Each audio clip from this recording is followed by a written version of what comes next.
नमस्कार, रात के 8 बज रहे हैं। आप देख रहे हैं एबीपी न्यूज। आपके साथ मैं हूं नेहा पंत। रात 8 बजे की खबरों की शुरुआत आज की सबसे बड़ी सियासी खबर के साथ। राहुल की सियासी सर्जिकल स्ट्राइक। देखिए, आज देश की लोकसभा में दोपहर 1:06 से राहुल के कथित बयानी भूकंप के झटके आने शुरू हो गए। राहुल ने 15 मिनट के भाषण से प्रधानमंत्री मोदी को चुप करा देने की अपनी चुनौती को जब भाषण से पूरा करना शुरू किया तो देश भर में सबसे ज्यादा बोला जाने वाला शब्द शायद भूकंप ही रहा होगा, क्योंकि राहुल गांधी ने कभी कहा था कि उन्हें संसद में बोलने दिया गया तो भूकंप आ जाएगा। 2 साल बाद राहुल गांधी संसद में बोल रहे थे, पर भाषण खत्म होते ही राहुल गांधी अचानक सीमा पार कर सरकार की सीमा में घुस गए और उन्होंने प्रधानमंत्री मोदी को गले लगाकर सबको भौचक्का कर दिया और वापस लौट आए। देश में इसे पॉलिटिकल सर्जिकल स्ट्राइक भी कहा जा रहा है। आप भी देखिए।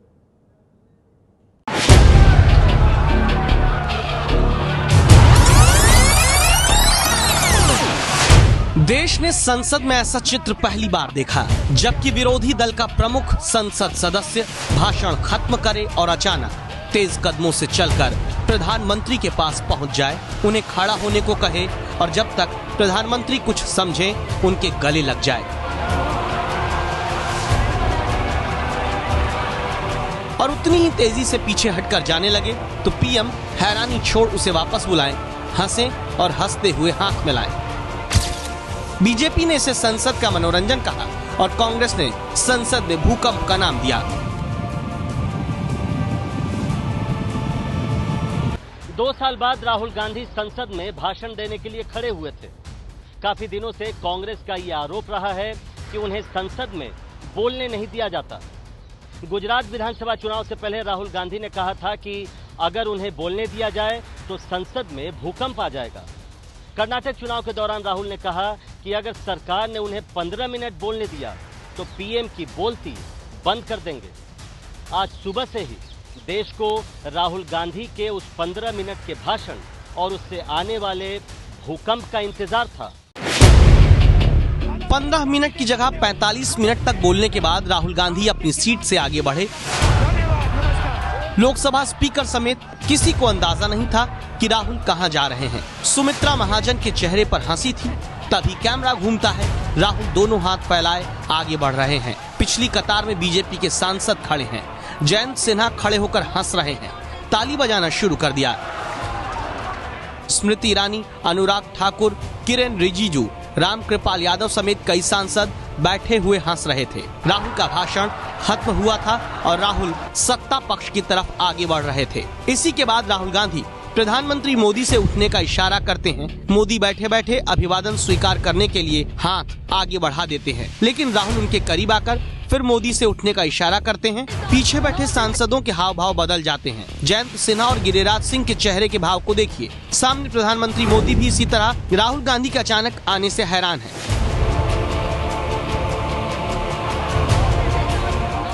फिर राहुल झुककर नरेंद्र मोदी से गले लग जाते हैं। चिपक कर 3 सेकंड तक राहुल मोदी से गले लगे रहे। सदन में तालियां गूंज रही थीं, हंसी ठहाके लग रहे थे। लेकिन देश हैरान था, कैसे, ये क्या हुआ। मोदी भी हैरान थे। वो कुछ कह पाते इससे पहले राहुल वापस जाने लगे। मोदी ने राहुल को आवाज दी और बाएं हाथ से इशारा करके अपने पास वापस बुलाया। मोदी ने हाथ मिलाने के लिए हाथ बढ़ाया तो राहुल ने दोनों हाथों से मोदी का हाथ पकड़ लिया। इस बार राहुल ने हाथ बढ़ा दिया। मोदी ने राहुल की पीठ ठोक दी। नरेंद्र मोदी हंसे और इस दौरान कान में कुछ कहा। धन्यवाद, नमस्कार।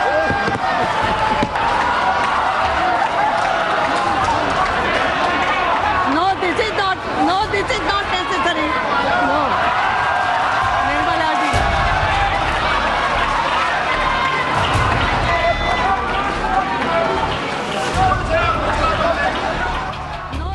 संसद में राहुल और मोदी के मिलन का ये चलचित्र 21 सेकंड तक चला। इस दौरान राहुल लगातार मुस्कुरा रहे थे, लेकिन मोदी के भाव कई बार बदले।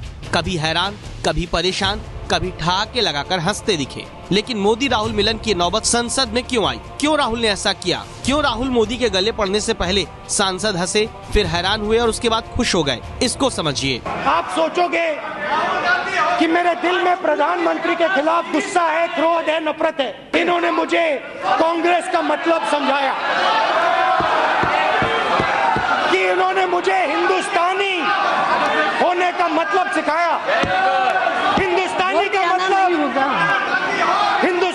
मतलब चाहे तुम्हें कोई भी कुछ कह दे, तुम्हारे खिलाफ कोई भी कर दे, झूठी बात बोले, गाली दे, लाठी मारे, तुम्हारे दिल में उसके लिए प्यार होना चाहिए। ये आपने नरेंद्र मोदी जी और बीजेपी आरएसएस ये आपने मुझे सिखाया है और इसके लिए मैं आपको दिल से अंदर से धन्यवाद करना चाहता हूं कि आपने मुझे मेरा धर्म सिखाया, आपने मुझे शिव जी का मतलब समझाया और आपने मुझे हिंदू होने का मतलब समझाया। राहुल प्यार, नफरत, हिंदू, शिवजी, मोदी, बीजेपी, आरएसएस जैसे शब्दों के जरिए सरकार पर हमले कर रहे थे, लेकिन इसके बाद उन्होंने जो कहा वो भी संसद में पहली बार हुआ। राहुल ने पप्पू शब्द का जिक्र कर दिया, क्योंकि पप्पू कहकर ही राहुल पर विरोधी वार करते हैं। आपके लिए मैं पप्पू हूँ, आपके लिए मैं अलग अलग गाली दे सकते हो, मगर मेरे अंदर आपके खिलाफ इतना सा भी गुस्सा, इतना सा भी क्रोध, इतनी सी भी नफरत नहीं है। मैं कांग्रेस हूँ और ये सब कांग्रेस हैं और कांग्रेस ने और इस भावना ने इस देश को बनाया है। इस बात को आप कभी मत भूलिए और ये भावना आप सबके अंदर है और इस भावना को मैं आप सबके अंदर से निकालूंगा। एक एक करके मैं आपके अंदर जो प्यार है उसको निकालूंगा और आप सबको कांग्रेस में बदलूंगा। धन्यवाद, नमस्कार। और इसी प्यार को बाहर निकालने के लिए राहुल गांधी प्रधानमंत्री मोदी की तरफ बढ़ गए। 1-2 नहीं 21 कदमों की दूरी थी। हर सेकंड राहुल आगे बढ़े और संसद समेत पूरा देश इस गले मिलन का गवाह बना। राहुल जब सीट पर लौटे तो उनके बोलने का वक्त खत्म हो चुका था, फिर भी राहुल इस मुलाकात के मायने बताने लगे। प्रधानमंत्री जी, ये हाउस हिंदू होने का ये मतलब होता है कि चाहे आप मेरे ऊपर जो भी फेंको, राहुल जी, जितना भी फेंको। स्पीकर के कहने पर राहुल तो बैठ गए, लेकिन थोड़ी देर बाद जब कैमरा उनकी तरफ गया तो राहुल ने बगल में बैठे साथियों की तरफ देखकर आंख मार दी। राहुल शायद साथियों से ये कह रहे थे कि उन्होंने तो मंच लूट लिया, लेकिन इस हंसी पर पहला हमला सत्ता पक्ष की ओर से हरसिमरत कौर ने किया। ये सांसद है, ये मुन्ना भाई का पप्पी झप्पी एरिया नहीं है। ये है एबीपी न्यूज़, आपको रखे आगे।